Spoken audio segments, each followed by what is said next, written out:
దేవుని మాట 103వ కీర్తన మొదటి వచనం.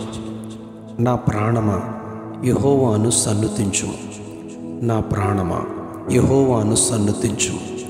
నా అంతరంగమునున్న సమస్తమా ఆయన పరిశుద్ధ నామమును సన్నుతించుము.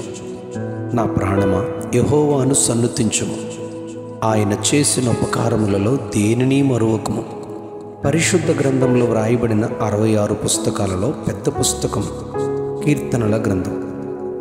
వ్రాయబడిన 150 కీర్తనలలో దావీదు అధికముగా కీర్తనలు రాసినట్లు మనం గమనిస్తాం. సొలొమోను, ఆసాపు, కోరహు కుమారులు, మోషే కూడా ఈ 150 కీర్తనలలో కొన్నింటిని రాస్తారు. ఈ పుస్తకంలో 73 కీర్తనలు దావీదు రాస్తే, మోషే 11 కీర్తనలు, సొలొమోను 18 కీర్తనలు, ఆసాపు 12 కీర్తనలు, కోరహు కుమారులు 11 కీర్తనలు వ్రాసినట్లు మనం గమనిస్తాం. 103వ కీర్తనలో దావీదు నా ప్రాణమా యెహోవాను సన్నుతించుము అని చెప్పిన ఈ మాట 21 సార్లు ఈ కీర్తనల గ్రంథంలో చెప్పబడితే, 20 సార్లు దావీదే సన్నుతించు ప్రాణమా అని చెప్పారు. ఒకసారి ఆసాపు 74వ కీర్తనలో సన్నుతించుము అని చెబుతారు. దావీదు సన్నుతించు ప్రాణమా అని చెప్పడానికి ఆయన చేసిన ఉపకారములను గుర్తు చేసుకుంటారు. ఈ 103 కీర్తనలోనే 6 సార్లు సన్నుతించుమని దావీదు తన ప్రాణంతో చెబుతారు. తన ప్రాణంతో ఆయన నీ దోషములను క్షమించారు గనుక సన్నుతించుమని చెబుతారు. నీ సంకటములన్నిటినీ కుదుర్చువారు గనుక సన్నుతించుమంటారు. సమాధిలో నుండి ప్రాణమును విమోచించువాడు గనుక సన్నుతించుమంటారు. కరుణా కటాక్షములు కిరీటముగా ఉంచారు గనుక సన్నుతించుమంటారు. పక్షిరాజు వంటి యవ్వనము క్రొత్తదిగా చేయుచున్నారు గనుక సన్నుతించమంటారు. మేలుతో హృదయమును తృప్తిపరిచారు గనుక సన్నుతించమంటారు. బాధింపబడు వారికి న్యాయము తీర్చువారు గనుక సన్నుతించమంటారు. ఆయన దయాదాక్షిణ్యపూర్ణుడు గనుక ఆయనను సన్నుతించమంటారు. ఆయన దీర్ఘశాంతుడు గనుక సన్నుతించమంటారు. ఆయన ఎల్లప్పుడూ నీతో వ్యాజ్యమాడువాడు కాడు గనుక సన్నుతించమంటారు. ఆయన నిత్యము కోపముంచువారు కారు గనుక సన్నుతించమంటారు.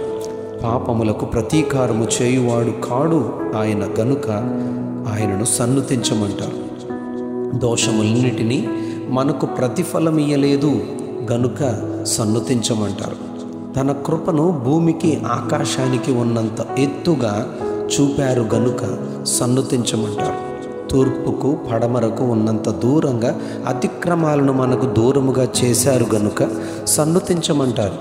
ఆయన తండ్రిలా మన ఎడల జాలిపడేవారు గనుక సన్నుతించమంటారు. ఈ సన్నుతించమని చెప్పిన కారణాలన్నీ ప్రాణాన్ని గూర్చియే కదా. అందుకే దావీదు తన ప్రాణముతో, ప్రాణమా ఈ మేలులన్నీయు, కృపలన్నీయు, క్షమాపణంతయు, విమోచనంతయు, కరుణ అంతయు, న్యాయమంతయు, ఆరోగ్యమంతయు మరొక జ్ఞాపకము చేసుకొనుచు ఆయనను సన్నుతించుమని చెప్పుకుంటూ తన గత స్థితిలో, గొర్రెల దొడ్డిలో ఒక చిన్న కాపరిగానున్న స్థితి నుండి ఇశ్రాయేలు రాజుగా ఆయన నిలిపిన స్థితిని జ్ఞాపకం చేసుకుంటూ, ప్రాణమా హృదయముతో సంతృప్తిగా సన్నుతిస్తూ స్తుతిస్తారు రాజైన దావీదు. ఈరోజు ఈ ధ్యాన వాక్యం ద్వారా మన జీవితంలోనూ ఆయన చేసిన ఈ సమస్త కార్యములను బట్టి స్తుతిస్తూ సన్నుతిస్తూ జీవితంలో దావీదు మహారాజు వలె కృతజ్ఞులమై ఉందాం.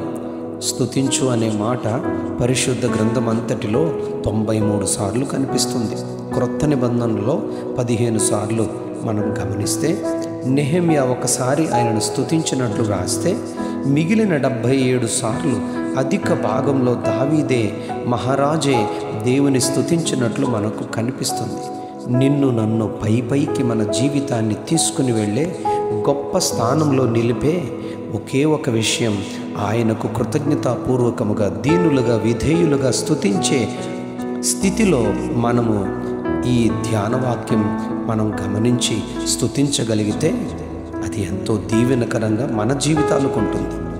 పేతురు రాసిన మొదటి పత్రిక 5వ అధ్యాయం 6వ వచనంలో, తగిన సమయమున ఆయన మిమ్మను హెచ్చించున్నట్లు ఆయన బలిష్టమైన చేతి క్రింద దీన మనస్కులై ఉండండి అని పేతురు చెబుతూ 150 కీర్తనలలో ఆయన పరిశుద్ధ ఆలయమందు 150వ కీర్తనలో ఆయన పరిశుద్ధ ఆలయమందు యెహోవాను స్తుతించండి అని మొదలుపెట్టి కీర్తనకారుడు సకల ప్రాణులు యెహోవాను స్తుతించుదురుగాక, యెహోవాను స్తుతించండి అని ముగిస్తారు.